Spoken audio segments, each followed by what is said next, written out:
Next 9 news देख रही हैं आप और मैं हूं आपके साथ प्रज्ञा सिंह। बहुत बहुत स्वागत है आप सभी का मेरे खास प्रोग्राम सियासी पंचनामा में।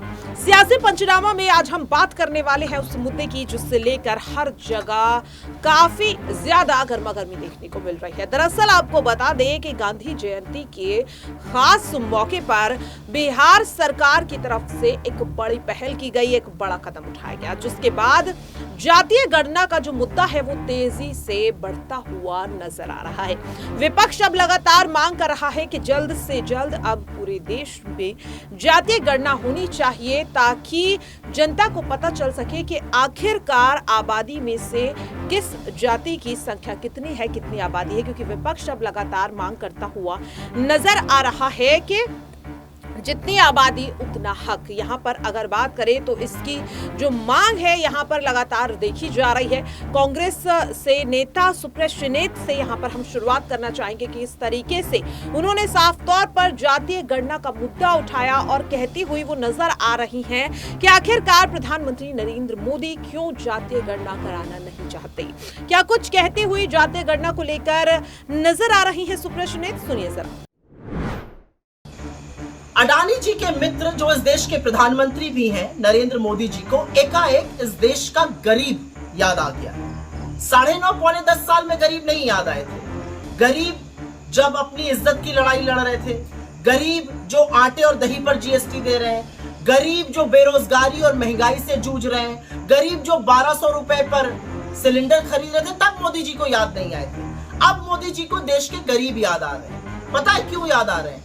क्योंकि मोदी जी की वादा खिलाफी ये देश देख रहा है। मोदी जी का दोहरा मापदंड ये देश देख रहा है। ये देश देख रहा है कि कैसे पिछड़ों के साथ लगातार मोदी जी ने धोखाधड़ी करी है। अब जब बिहार के सर्वे में कुछ आंकड़े आए हैं, 63% पिछड़े और अति पिछड़ों की आबादी मिलाकर है। उसमें आप दलितों को ऐड कर दीजिए जो 84% से ज्यादा है। इनका प्रतिनिधित्व क्या है और क्यों इनका प्रतिनिधित्व नहीं मिल रहा है? क्यों मोदी जी जातिगत जनगणना कराने से डरते हैं? क्यों मोदी जी ने महिला आरक्षण में ओबीसी को जगह नहीं दी? क्यों मोदी जी 2011 की जातिगत जनगणना के आंकड़ों को साझा नहीं कर रहे हैं इस देश के साथ? ये इनकी वादा खिलाफी है और ये इनकी हिपोक्रेसी है, ये दोहरा मापदंड है। लेकिन असलियत ये है कि मोदी जी ने इस देश को एक वादा किया था, लेकिन इनकी नाक के नीचे इस देश में आर्थिक असमानता बढ़ी है, इस देश में बेरोजगारी बढ़ी है, इस देश में महंगाई बढ़ी और इस सबका सबसे बड़ा कुप्रभाव देश के गरीबों पर पड़ता है। बट इधर उधर की बात करके मोदी जी आप जातिगत जनगणना से नहीं बचिएगा, आप पिछड़ों के प्रतिनिधित्व से नहीं बचिएगा। जब राहुल जी कहते हैं कि 90 प्रमुख सचिवों में से मात्र 3 पिछड़े वर्ग से आते हैं, तो आपका इसके पास क्या जवाब है? आपके 10 मुख्यमंत्री हैं, एक मुख्यमंत्री पिछड़े वर्ग से आता है और अब उनकी भी रुखसती होने वाली है। महिला मुख्यमंत्री एक भी नहीं है, जो एक थी उनका आप क्या हाल कर रहे हैं ये दुनिया देख रही है। तो मोदी जी आपके गले की फांस बन गई है, हम समझ सकते हैं, लेकिन अब ये मांग थमने वाली नहीं है, अब ये मांग रुकने वाली नहीं है।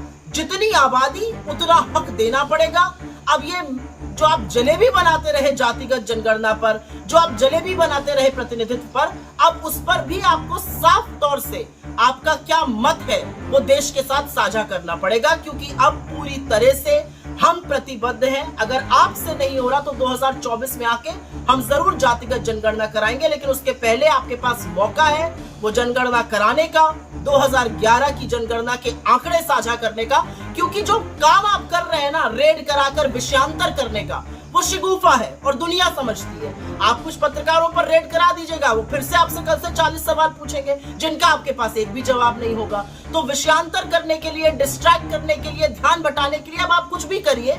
ये देश अब आपके पैतरे समझ चुका है और ये देश जानना चाहता है कि इस देश का चुना हुआ प्रधानमंत्री लगातार बिना पलक झपकाए झूठ क्यों बोलता है और जातिगत जनगणना पर आपका क्या मत है। सुप्रीम कोर्ट पे आप कुछ कहते हैं और उसके बाहर कुछ कहते हैं। अब ये जलेबी चलेगी नहीं। जितनी आबादी उतना हक तो आपको देना पड़ेगा।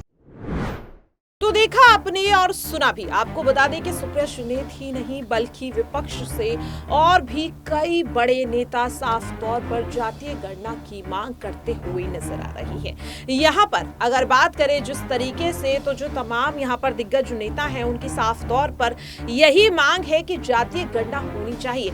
बिहार में जो बड़ी पहल यहाँ पर की गई, दरअसल आपको बता दें कि 2 अक्टूबर को बिहार सरकार की तरफ से जो उनके राज्य का पूरा ब्यौरा है, यानी कि जातीय जनगणना कास्ट सर्वे की जो रिपोर्ट है उसे रिलीज किया गया, जिसके मुताबिक अगर यहाँ पर बात करें पिछड़ा वर्ग और अत्यंत पिछड़े वर्ग की, तो लगभग 63 जो प्रतिशत यहाँ पर भागीदारी है। और अब ऐसे में सवाल लगातार ये उठ रहा है कि विपक्ष जिस तरीके से मांग करता हुआ नजर आ रहा है, क्या वाकई में अब मोदी सरकार को झुकने पर एक बार फिर से विपक्ष मजबूर करने वाला है? इसी बात को लेकर के देखिए क्या कुछ कहते हुए नजर आ रहे हैं बिहार के उप मुख्यमंत्री तेजस्वी यादव। सबसे पहले देश को, बिहार को, जनता को जो है धन्यवाद और बधाई देना चाहते हैं। साथ ही साथ आदरणीय लालू प्रसाद जी और आदरणीय मुख्यमंत्री नीतीश कुमार जी को बधाई देना चाहते हैं। हम लोगों की शुरू से ही ये मांग रही है, सड़क से संसद तक हम लोगों ने संघर्ष किया था। जातीय जनगणना हम लोग चाहते थे, लेकिन बिहार में हम लोगों ने जाति आधारित गणना हम लोगों ने कराया है। और साइंटिफिक जो डेटा जो है, आर्थिक सामाजिक न्याय की जो लड़ाई लगातार हम लोगों ने जो लड़ी है, और चुनाव में भी यह हमेशा से हम लोगों का अहम मुद्दा रहा है, बेरोजगारी और जातीय जनगणना को लेकर के। आप सब लोग जानते हैं कि आज जारी किया गया है जो साइंटिफिक आंकड़ा कास्ट बेस्ड सर्वे का, हम लोगों ने कम समय में, सरकार बनने के बाद ही कम समय में हम लोगों ने जानकारी इकट्ठा भी की है। और आज ऐतिहासिक दिन पर जो है ऐतिहासिक काम जो है हम लोगों ने किया है, जारी भी किया है। और आप सब लोग जानते होंगे कि कितने बार जो है अड़चने, बाधाएं जो है पैदा करने की कोशिश की गई भाजपा द्वारा। और जब हम नेता विरोधी दल थे तभी सदन में हमने प्रस्ताव रखा था, और माननीय मुख्यमंत्री जी का बड़ापन था कि उस समय एक कमेटी, ऑल पार्टी कमेटी जो है, प्रधानमंत्री जी के पास हम लोग गए थे। हमने ही प्रस्ताव रखा था कि प्रधानमंत्री जी से मिला जाए। जब बातें आ रही थी कि देश में जो है पार्लियामेंट में सवाल उठा, तो उन्होंने मना कर दिया था सरकार ने, भारत सरकार की कराने से। तो हम लोग बेचैन होकर के भाई ये प्रस्ताव हमने रखा था बिहार विधानसभा में। और दूसरा ये प्रस्ताव रखा था कि प्रधानमंत्री जी अगर नकार देते हैं, मना कर देते हैं, तो बिहार सरकार जो है अपने बलबूते जो है ये चीज कराए। तो आप देखिएगा कि प्रधानमंत्री जी ने नकार दिया, लोकसभा में नकारा गया, राज्यसभा में नकारा गया, लेकिन जो हम लोगों का कमिटमेंट था ये कराने का, वो हम लोगों ने किया।